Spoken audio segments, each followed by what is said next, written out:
Voici notre dernière incroyable expérience, la porte automatique numéro 2. Comparé à l'ancienne porte automatique, on a mis des ventilateurs, comme ça c'est une porte normale qui s'ouvre comme de rien.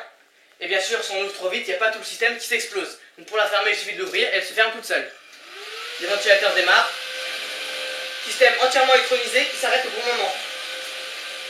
La porte se plaque contre le mur et les ventilateurs s'arrêtent.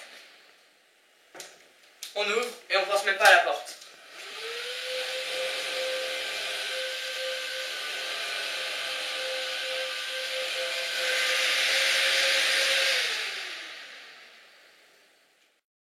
Quand la porte s'ouvre, le capteur ici va se mettre à toucher.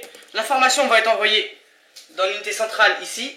On expliquera le fonctionnement un peu plus précisément après.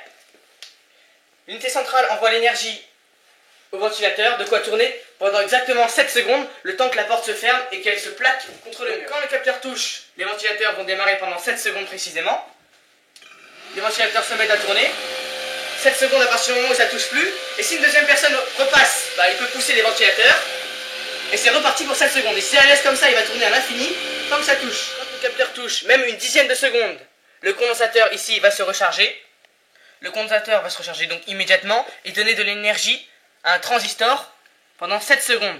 Le transistor, lui, va permettre d'activer ce relais de puissance, fabriqué à l'aide d'un moteur électrique, qui va permettre d'activer pendant 7 secondes les ventilateurs. Donc, vu qu'il y a un système électronique qui fonctionne tout le temps, pas de fois où, comme par hasard, il ne s'arrête pas de tourner, ou système électronique, on ouvre, donc il fonctionne très bien. Les ventilateurs se mettent à tourner pendant 7 secondes, et la porte se referme.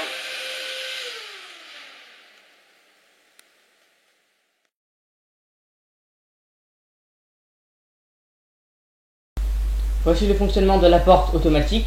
Le capteur en haut à droite va se mettre à toucher quand la porte va s'ouvrir. L'énergie de la batterie 3,6 V va recharger le condensateur, puis aller dans le transistor. Le transistor, lui, va ouvrir un circuit un peu plus grand de 6 volts, qui va allumer la lampe et bien sûr le relais de puissance. Puis lui va ouvrir un circuit encore plus grand de 12 volts et 3 ampères. Les moteurs vont se mettre à tourner et bien sûr, vu que les moteurs tournent, la porte se ferme et là le capteur ne touche plus. Et là, c'est le condensateur qui va prendre le relais pendant 7 secondes précises.